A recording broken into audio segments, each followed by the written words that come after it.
with our SCA crash revision.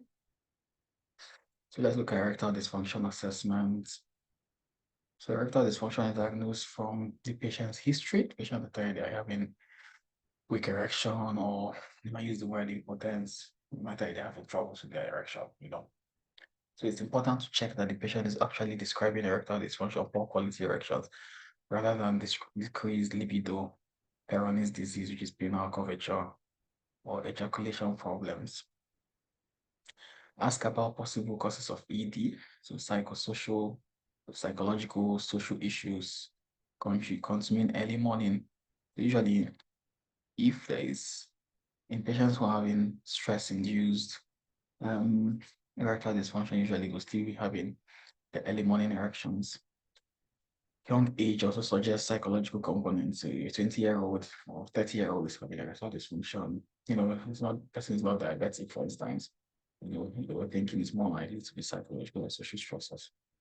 So take a medication history, so beta blockers, opioids, antihistamines, SSRI, antidepressants, steroids, antipsychotic medications can contribute to erectile dysfunction. So of course, smoking. So you need to tell the patient to, advising on smoking cessation, cutting down on alcohol, excessive alcohol, obesity. So weight loss can reverse erectile dysfunction in 30% of men. Obesity can contribute to erectile dysfunction. I'm not sure how.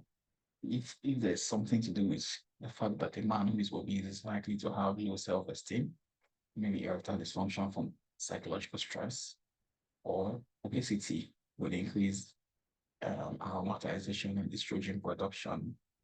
So I'm not sure how exactly, or just obesity generally, effects causing being linked to atherosclerosis, reducing blood supply to the penis, maybe. Cycling more than 3 hours a week. So the patient is cycling, you need to check how many hours a week. So the patient is cycling more than 3 hours a week has maybe that's a risk factor for erectile dysfunction. And then symptoms or signs of hypogonadism. So with testosterone level, persons having decreased libido, small testicles, gynecomastia, lack of body hair, and of course, for erectile dysfunction, you need to be checking testosterone levels, the free androgen index, FEI, and the sex hormone binding levels. Now, what investigations really want to order in a patient who is having weak erections? So erectile dysfunction might be like the person is not even having erections at all. The person has an erection and it's just, and the person, it gets to the 2 sense so quickly.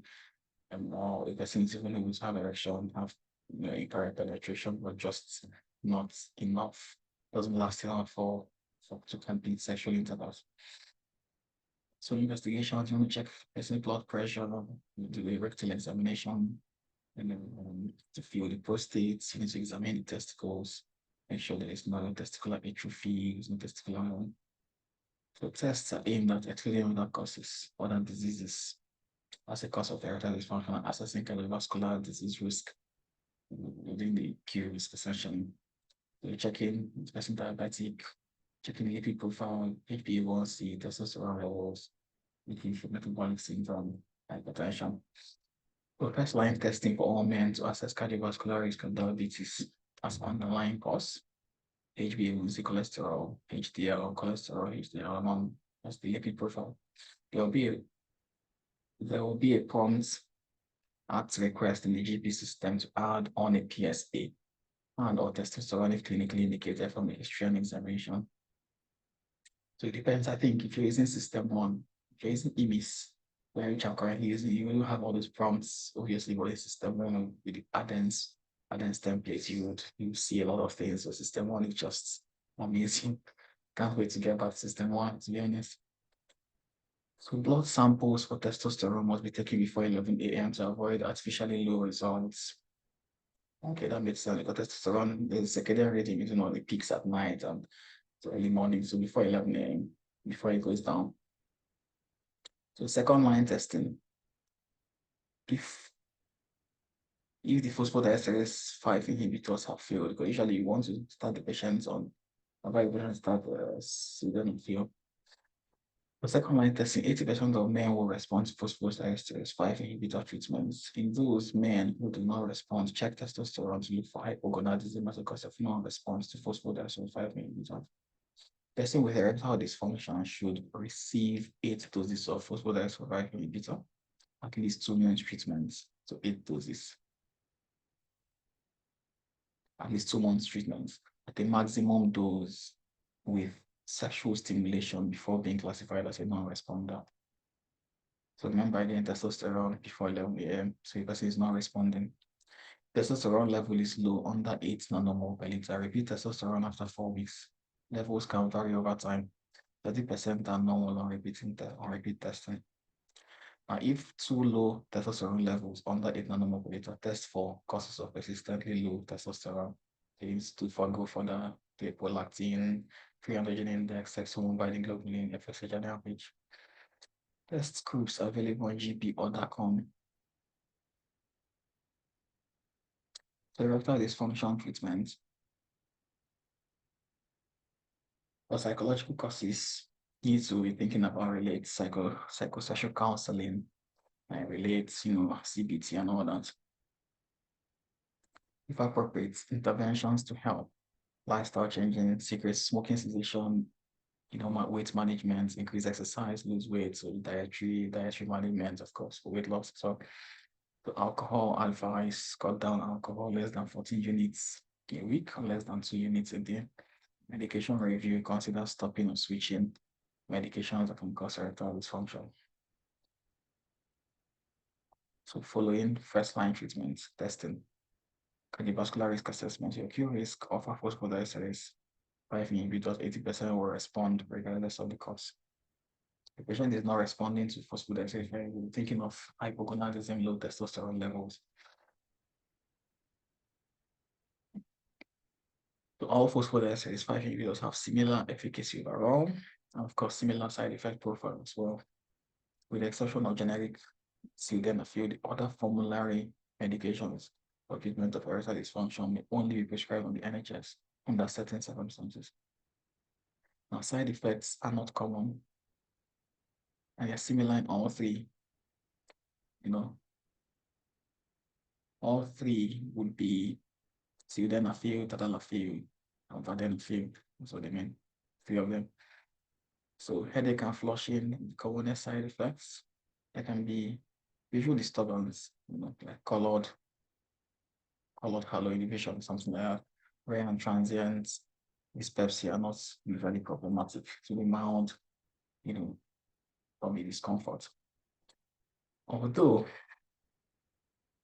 all phosphodiesterase inhibitors are similar compounds, experience indicates that patients rarely get the same side effects with all of them. Okay, so if a patient is having side effect with one, the fact that they have similar medications doesn't mean that you shouldn't try another one. There's a likelihood the patient will tolerate the second one and the third one.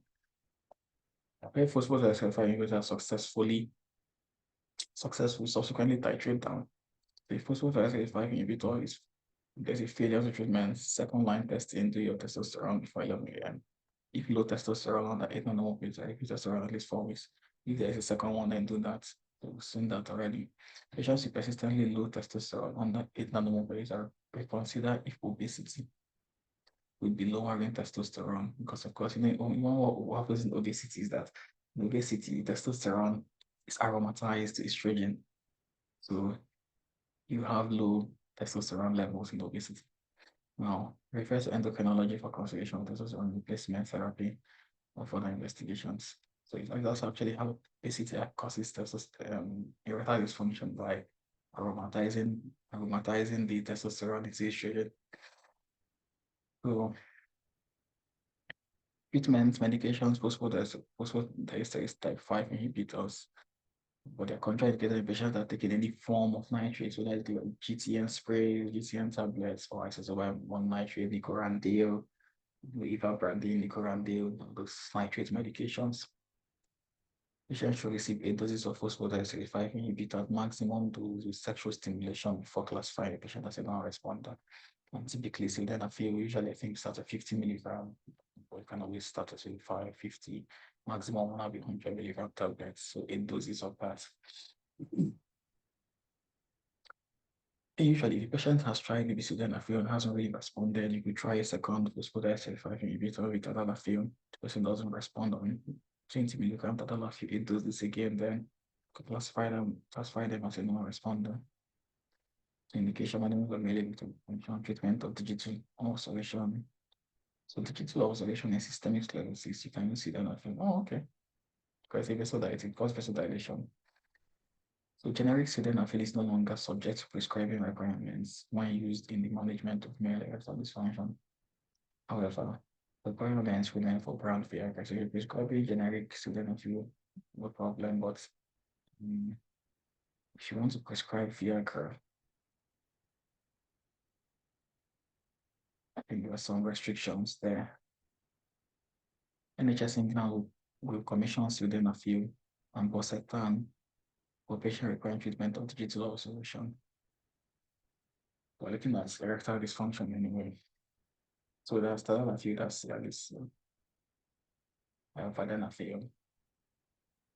Then, so a patient might say, okay, well, they've tried, that they didn't just tolerate, that they've tried sildenafil, tadalafil, they didn't really tolerate side effects or something, it didn't work. Well, the question is, what next? At that stage, typically, you want to be referring them to the urologist. All the urologists do, the urologist will try some alprostadiol. It can be given as an intracaverous injection, which is Caverject. It can be given as an intraurethral delivery system, which is Muse. So alprostadil is subject to prescribing requirements when using management of erectile dysfunction. Now we have combination vasodilators, Invicor, and Viptadil with phentolamine. Because vacuum devices can be used, penile prostheses, vacuum devices, but we are usually also refer that patient to urology to try other treatment options.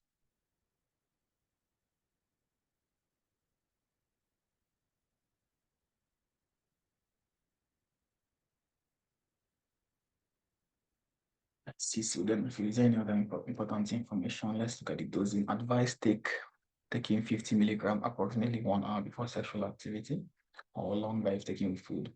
Based on efficacy and tolerability, the dose may be increased to 100 milligram or decreased to 25 milligram to be taken as a single dose.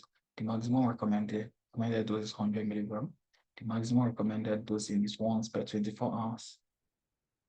Now, in renal impairment, if the creatinine clearance is less than 30, which is stage 4 CKD, use an initial dose of 25 milligram. This can be increased to 50 milligram, then 100 milligram based on efficacy and tolerability.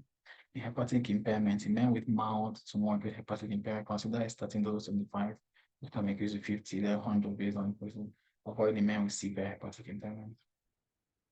Yeah, it makes sense. You've got tadalafil dosing. Tadalafil advise taking 10 milligram with or without food, taking at least 30 minutes prior to sexual activity. So sildenafil is 1 hour. Tadalafil is at least 30 minutes, but based on efficacy and tolerability, this can be increased to the maximum dose of 20. 20 is once, but maximum dosing frequency is 1, or 20 milligrams in 24 hours. For men who prefer spontaneous rather than planned sexual activity or who anticipate frequent sexual activity at least twice a week, consider prescribing tadalafil 5 milligrams once daily. Reduce it to 5 once daily. Those are just going to respond. So there's some people that want to say, they don't really want to be popping the pill before sexual activity and having to wait till you're like, it can kill the joy, isn't it? So you probably want more spontaneous sexual activity. So you just be on the baseline, tadalafil every day, 5 milligrams tadalafil once a day. And you can step that down to 2.5 milligrams tadalafil once a day.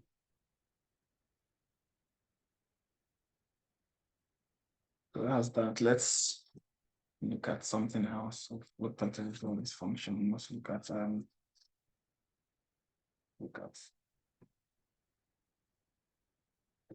atrial fibrillation. So let's look at atrial fibrillation diagnosis and management. The diagnosis of AF. Perform manual pulse palpation if atrial fibrillation is suspected. So if you think you'll be able to feel the pulse, obviously, perform a 12 lead ECG, people with irregular pulse with or without symptoms, diagnose AF. So you can have an incidental diagnosis of AF. For instance, the patient may not be having palpitations when you feel their pulse. When you count, when you're monitoring their blood pressure and the pulse is high, like 120, and like, okay, why? You feel the regular pulse is irregular, you do an ECG. Patient may not even have palpitations. If paroxysmal AF is suspected and not detected on ECG, use a 24-hour ambulatory ECG monitor. If episodes, to 24-hour tape. If episodes are happening less than 24 hours apart, if episodes are happening more than 24 hours, why you do a 7-day tape? Now, still on assessment, assess the risk of the patient developing a stroke using the CHA2DS2-VASc score. And then if the person is scoring, the CHA2DS2-VASc score is, so indicates that the person will benefit from anticoagulation. Next thing you want to check is what's the patient's risk of bleeding if you want to anticoagulate them. So use the OPI score or use the Hasbled score. I think the NICE guidelines now advise you must use the OPI score and no longer use Hasbled, but always use Hasbled for many years anyway. And it's still valid. The orbit bleeding risk too has a higher accuracy in predicting absolute bleeding risk than other tools. Discuss the results and offer monitoring and support to modify risk factors for bleeding. Perform thoracic echo if a baseline echo is important for long-term management. If cardioversion is being considered, you need an echo. If there's underlying heart disease, you need an echo, or if refinement of clinical risk stratification for antithrombotic therapy is needed. Do not routinely perform transthoracic echo solely for further risk stroke risk stratification if anticoagulation has already been agreed. Perform transesophageal echo if transthoracic echo shows an abnormality needing further assessment. For that, you refer the patient to cardiology who will arrange that. Or if transthoracic echo is technically unsuitable, for instance, patient who is morbidly obese and it's very difficult, actually, there'll be technical difficulty going through the thickness of the thoracic wall to view the heart. If cardiac abnormality needs to be excluded, or if a transesophageal echo guided cardioversion is being considered, that's cardiology. So this is NICE guidelines, and this is cardiology that will be thinking in that regard. If you think a patient needs echo, for further risk stratification, for further assessments, maybe suspected underlying cardiac pathology or whatever, then usually referring to cardiology, who will then be racking their brain and making further decisions. Now, stroke prevention, so the CHA2DS2-VASc, obviously. So for the CHA2DS2-VASc, the person, so that's C, I think congestive heart failure, hypertension. The A2 is age greater than 75. The D is diabetes. The S is if the person has had a stroke or TIA, so it's the score 2. The V is so that age is age greater than 65. Score 1. And this is this V is VTE. I think if you've had a VTE, DVT or PE, VTE, and then this other S is sex. Yeah, this other S is sex. So if it's female sex, so that's sex, S is sex. This is stroke/TIA. So how it's done is that if a person has a CHA2DS2-VASc of 0, either man or woman, there's a very high low risk of them having a stroke from having a stroke generally. So what you need to do is you discuss the pros and cons. Advise that usually at this stage we will not anticoagulate, but however, we probably need to risk assess them again if things change in 6 months or in a year. What if their CHA2DS2-VASc score is 1? And that 1 is because of the sex. So if the sex being female is 1, if that's the only reason why they're having 1, then you still don't anticoagulate. But if that 1 is coming from something else, if it's a man that's scoring 1 or more, you have to discuss the benefits of anticoagulation. Now, for a woman who scores, so anybody who scores 2 or more, obviously anticoagulate. So 2 or more offer oral anticoagulation. 1 in men offer anticoagulation. If it's a female under 1, it will simply because they are female, obviously.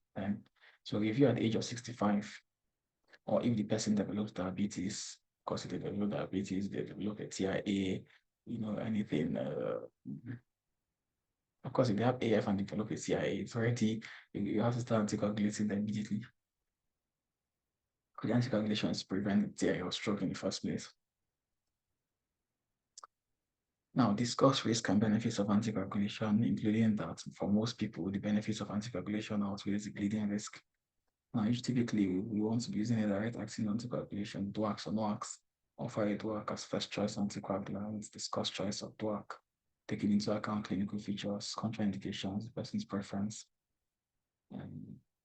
For people already stable on a vitamin K and or warfarin, discuss switching at their next routine appointments. So they want to switch them from warfarin to a DOAC, taking into account the time and therapeutic range. Vitamin K and antagonists like warfarin. Use a vitamin K antagonist if DOACs are contraindicated or not tolerated. Calculate the person's TTR, time and therapeutic range at each visit. We assess time and therapeutic range is like it's checking how it's looking at how well your INR has been within the therapeutic range, over a period of time. As over a period of 6 months or 1 year, I think. To reassess anticoagulation if poorly controlled. So if you have been to INR values more than 5, or 1 INR more than 8, or 2 INR less than 1.5 in the last 6 months, or if your time in therapeutic range is less than 65%, take into account and address factors that may contribute to poor control. Discuss the risk and benefit of alternative stroke prevention strategies with the person. Also discuss that. Now, there's something called left atrial appendage occlusion. It's a treatment modality, or usually it's cardiologists, interventional cardiology, but typically within that, the GP. Obviously, if anticoagulation is contraindicated or not tolerated, consider left atrial appendage occlusion. So the lateral appendage, if you look at that image of the heart, there's a name. What was it called? On the left,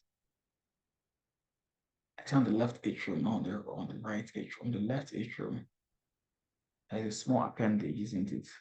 And that appendage, like a pocket.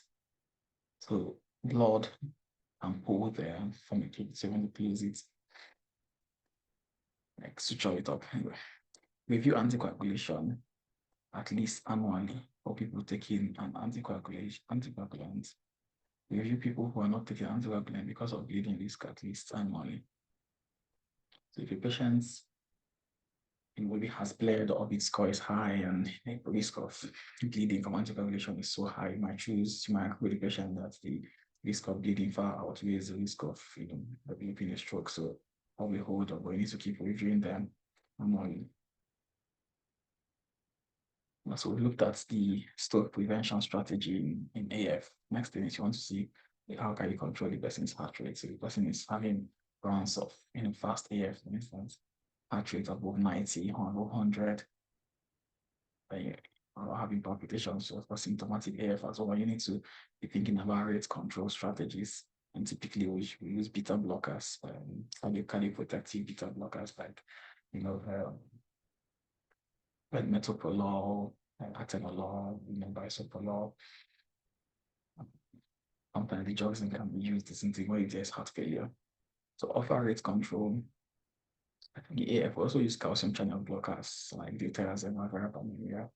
So offer rate control as first line treatment strategy unless AF has a reversible cause, or if the person has heart failure thought to be caused by AF. In that case, you want to be using the drugs. The person has new onset AF.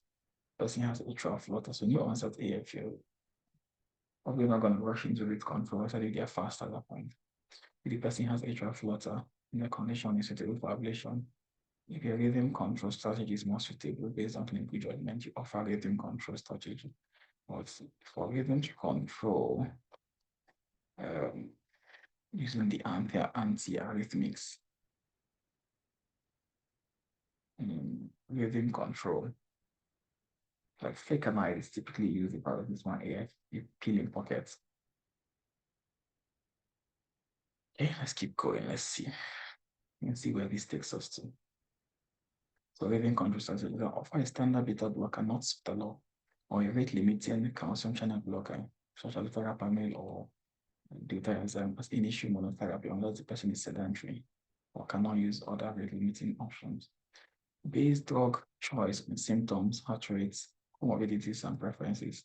When does the drug is monotherapy for non-paroxysmal AF, only for people who are sedentary who cannot use other rate limiting options. Many the drugs can be potentially dangerous. Drugs can interact with so many medications.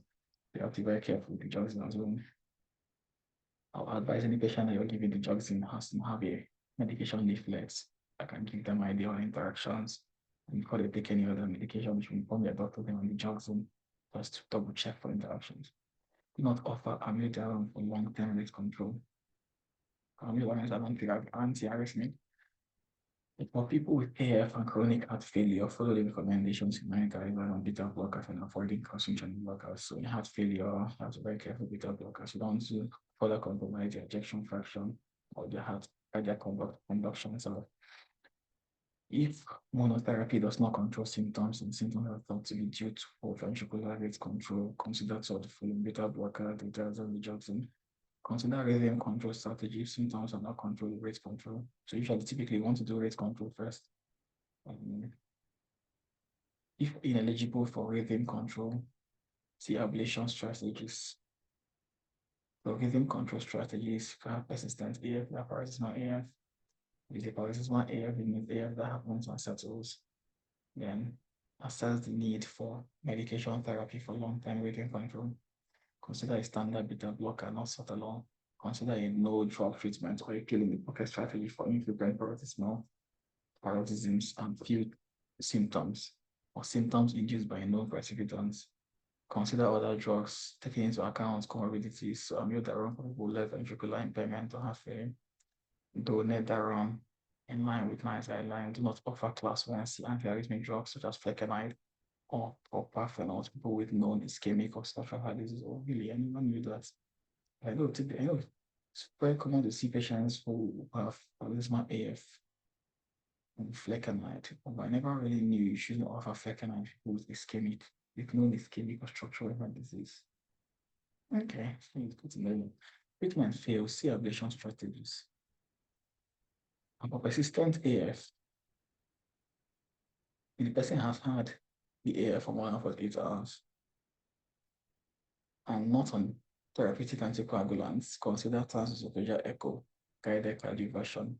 The reason you want to do the echo is that you want to make sure there is no blood clot before you cardiovert the patient, because if you cardiovert, which is essentially shocking the heart, shock a heart that already has an intracardiac thrombus, it could easily cause an embolization of that thrombus to the brain and cause a stroke, which is what you're trying to prevent by anticoagulating them and even, cardioverting them in the first place. So if you're thinking they've had the AF more than 48 hours and there is a possibility they may have formed an intracardiac thrombus, and they are not on anticoagulation already, then it needs to be doing a TOE, transesophageal echocardiology, to be doing that.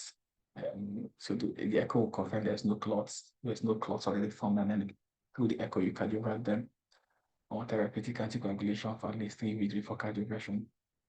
So you can do therapeutic anticoagulation for 3 weeks.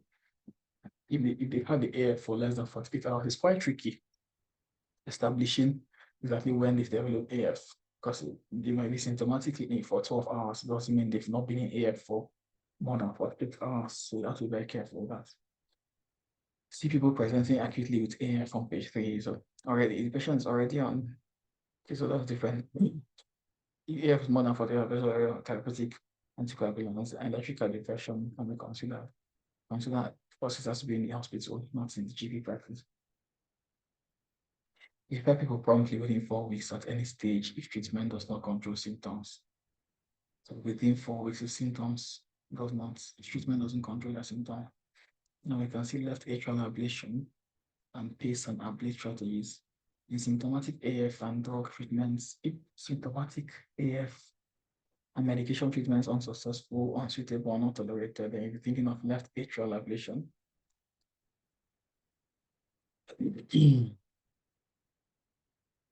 Consider radiofrequency point-by-point ablation.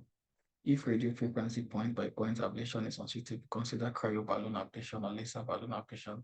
Consider left. So most of these things now ablation before cardiology. The GP wouldn't be doing that. People presenting acutely with AF, it's good to know this one. If someone is presenting acutely with AF, new onset AF with life-threatening hemodynamic instability. So if someone comes to you, person is in AF, fast AF, you're checking the heart rate. If the heart rate is more than 150, you should be speaking with the medical reg on call. Actually, that person need urgent, rate control. So we need onset AF without life-threatening hemodynamic stability. If onset is less than 48 hours of anticoagulation and either rate or rate control less than if more than 48 hours on setting about the onset, offer anticoagulation and rate control, avoid rhythm control, like calibration, of course. Now, if there is acute decompensated heart failure is suspected, seek senior specialist input on using beta blockers. Do not use calcium channel blockers if you're suspecting decompensated heart failure. Don't use things like verapamil or ditazem, and if you find using beta blockers, be very careful. If rhythm control is agreed, consider either pharmacological or electrical calibration. If pharmacological calibration is agreed, offer a choice of flecainide. This for someone that's less than 40, offer a choice of flecainide or another one if not evidence of structural or ischemic disease. Another one is if evidence of structural, so if you don't use flecainide, there's ischemic heart disease structural disease. Now, anticoagulation for acute presentation of AF. In people with new onset AF who are receiving no or subtherapeutic anticoagulation therapy, offer heparin as initial presentation and continue on to stroke and bleeding in this classes.